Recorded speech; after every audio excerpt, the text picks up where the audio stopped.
নমস্কার সকলকে। অন্যান্য দিনের মতো আজকেও চলে এসেছি আমরা নতুন আরেকটি পর্বে। আমরা এর আগের পর্বগুলিতে আলোচনা করেছিলাম আইপিসি এবং বিএনএস অ্যাক্ট, মানে এর কম্প্যারিজনগুলো। অর্থাৎ আমরা আইপিসিতে দেখেছিলাম এবং বিএনএসে দেখেছিলাম কি কি অ্যাক্ট চেঞ্জেস হয়েছে এবং কি কি অ্যাক্ট একই রয়ে গেছে।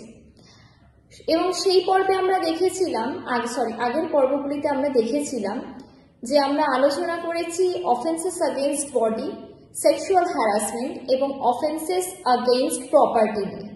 আমরা এই পর্বে আলোচনা করব অফেন্সেস আগেইনস্ট স্টেটে কি কি চেঞ্জেস এসছে বা কি কি অ্যাক্ট নতুন এসছে সেই নিয়ে।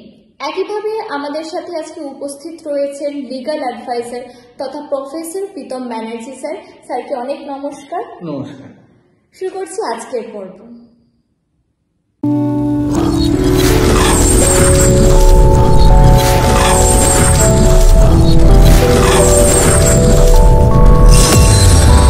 আচ্ছা, আজকের প্রথম প্রশ্নতে আসছি স্যার। আমরা মানে একইভাবে আলোচনা করছি যে আইপিসিতে আগে অফেন্সেস अगेंस्ट স্টেটে কটা সেকশন ছিল? আগে ইন্ডিয়ান পিনাল কোড 1860 তার চ্যাপ্টার নাম্বার 6 সেখানেতে এই অফেন্সেস এগেইনস্ট দ্য স্টেট অর্থাৎ রাষ্ট্রের বিরুদ্ধে যে অপরাধগুলো আছে সেইটাতে মোট 12টা সেকশন ছিল, যেটা স্টার্ট হয়েছিল মোটামুটি সেকশন 121 থেকে এবং সেটা এক্সটেন্ড করেছে 130 অবধি। এই 121 থেকে 130 এর মধ্যে টোটাল সেকশন ছিল মোট 12টা সেকশন, 12।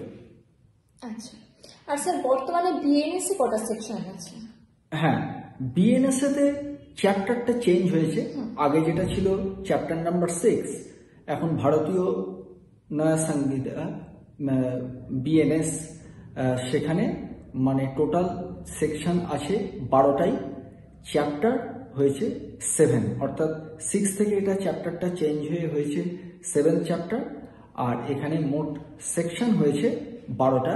সেকশন অপরিবর্তিত আছে, কিন্তু এটা স্টার্ট হচ্ছে 147 থেকে, অর্থাৎ 147 থেকে স্টার্ট হয়ে এটা শেষ হচ্ছে 158।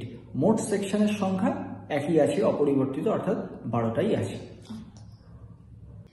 স্যার পরবর্তী প্রশ্নে আসছে, এই যে অফেন্সেস अगेंस्ट স্টেট, বিএনএস এ কত রকমের অফেন্সেস अगेंस्ट স্টেট মানে নিয়ে আলোচনা করা হয়েছে, মানে টাইপস গুলো কি কি আছে অফেন্সেস এর?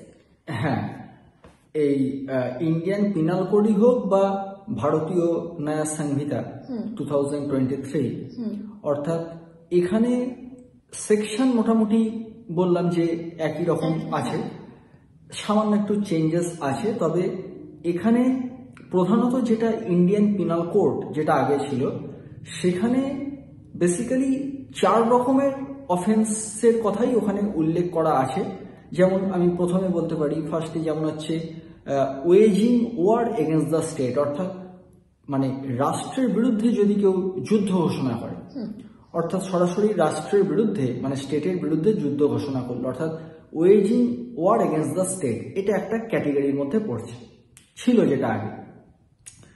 সেকেন্ড হচ্ছে যে যেমন বলা যেতে পারে অ্যাসল্ট অন হাই অফিসিয়াল, যেমন দেখা গেল প্রেসিডেন্ট বা গভর্নর, এদেরকে কেউ কোনোভাবে মানে হুমকি দিচ্ছে বা ভয় দেখাচ্ছে বা তাদের কাজ করতে বাধা দান করছে, এরকম ধরনের ব্যাপারটা এর মধ্যে আসছে এই চ্যাপ্টারের মধ্যে। আর থার্ড হচ্ছে যেমন কোনো একজন হয়তো মানে রাষ্ট্রদ্রোহী, সে হয়তো জেলের মধ্যে আছে বন্দি, তাকে হয়তো কোনো পুলিশ অফিসার বা অন্য কোনো ব্যক্তি তাকে হয়তো পালিয়ে যেতে সাহায্য করছে যাতে সে এসকেপ করতে পারে।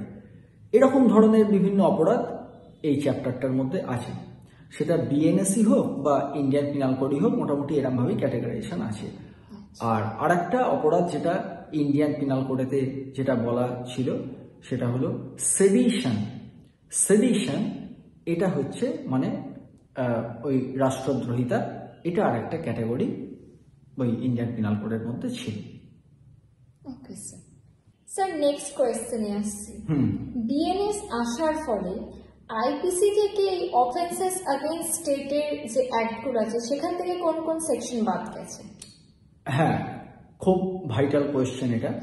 অর্থাৎ ভারতীয় নয়া সংহিতা 2023 অর্থাৎ বিএনএস, এটা আসার ফলে আগে যে আইনটা ছিল ইন্ডিয়ান পিনাল কোড 1860, এই চ্যাপ্টার থেকে একটাই সেকশন বাদ গেছে, খুব ইম্পর্টেন্ট সেকশন, যেটা হচ্ছে 124A, যেটা বলা ছিল সেডিশন অর্থাৎ রাষ্ট্রদ্রোহিতা।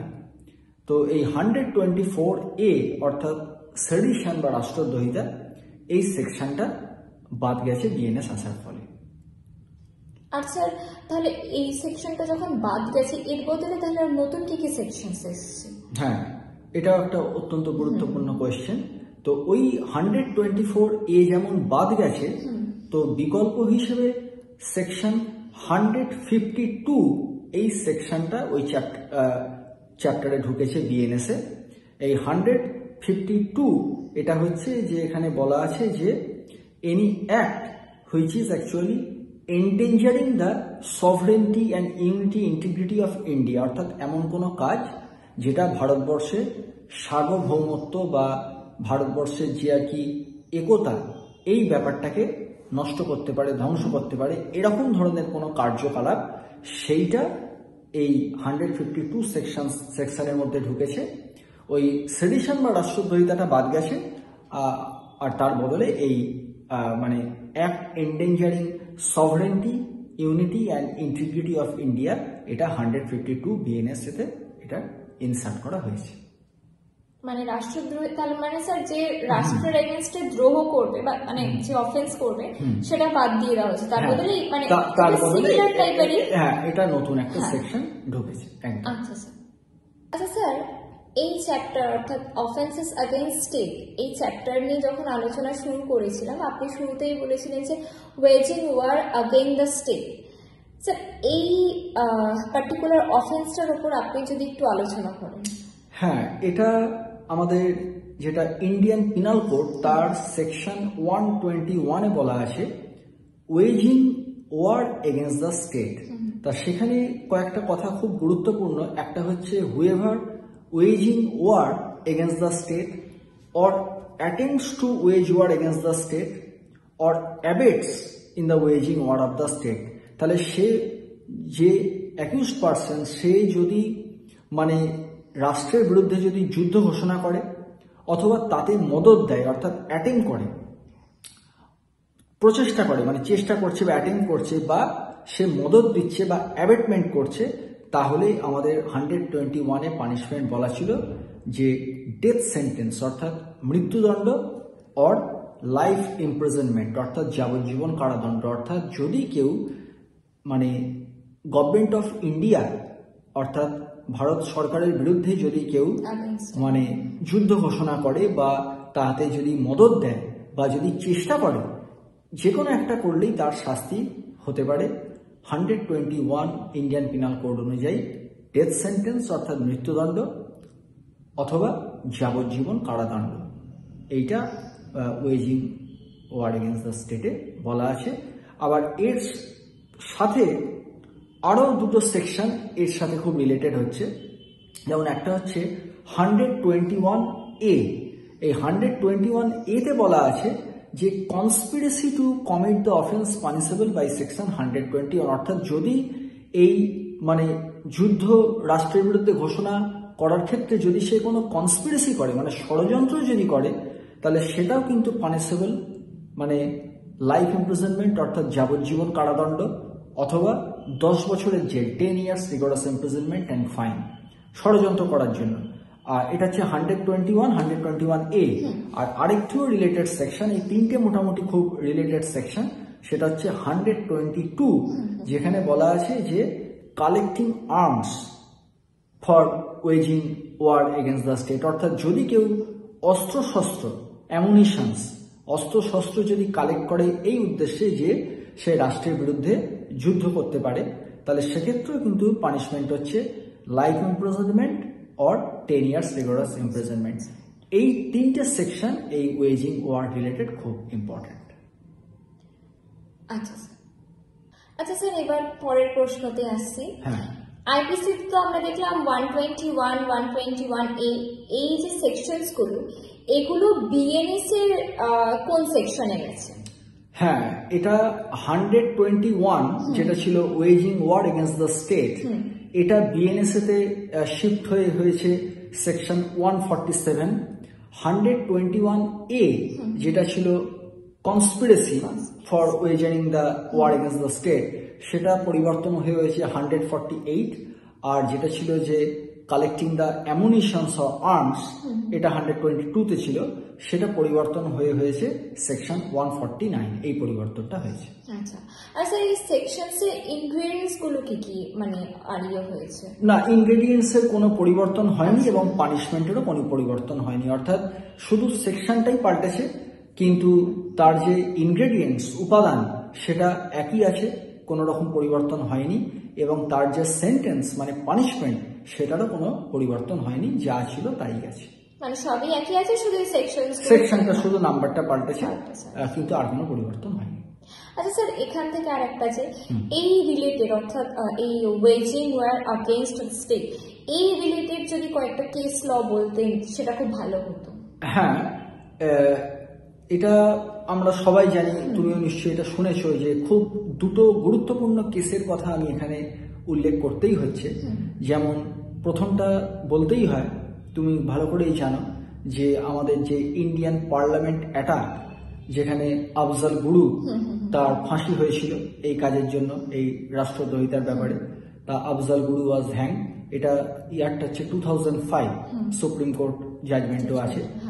আর আরেকটি কেসও যেটা খুব গুরুত্বপূর্ণ, সেটা হচ্ছে 2012-এ, যেটা হচ্ছে আমাদের মুম্বাই তাজ হোটেল যে অ্যাটাকটা হয়েছিল, সেখানে তুমি জানো যে কাসাব, অর্থাৎ পুরো নাম হচ্ছে মোহাম্মদ আজমল আমির কাসাব, তারও কিন্তু ডেথ সেন্টেন্স হয়েছিল। তো এই আফজাল গুরু তার ফাঁসি এবং এই কাসাবের এই দুটোই ক্যাপিটাল সেন্টেন্স হয়েছিল এই অফেন্সের। Okay sir. আচ্ছা স্যার, এবার যে কোয়েশ্চেনে আসা, এই যে ওয়েজিং ওয়ার, এটা কি শুধুমাত্র সেন্ট্রাল গভর্নমেন্টের এগেইনস্টেই হতে পারে, কি স্টেট গভর্নমেন্টের এগেইনস্টেও হতে পারে? হ্যাঁ, এটা একটা অত্যন্ত রেলিভেন্ট কোশ্চেন। তা আমাদের 121 এই সেকশনে যেটা বলা আছে ইন্ডিয়ান পিনাল কোড, যেটা পরবর্তী ক্ষেত্রে আমাদের বিএনএস এ 147 হয়েছে, ওখানে পরিষ্কার করে বলেই দেওয়া আছে, একটা গভর্নমেন্টের কথাই উল্লেখ করা আছে, সেটা হচ্ছে মানে গভর্নমেন্ট অফ ইন্ডিয়া। তাহলে গভর্নমেন্ট অফ ইন্ডিয়া মানে সেটা গভর্নমেন্ট অফ ইন্ডিয়া, অর্থাৎ দেশের সরকারের এগেনস্টে।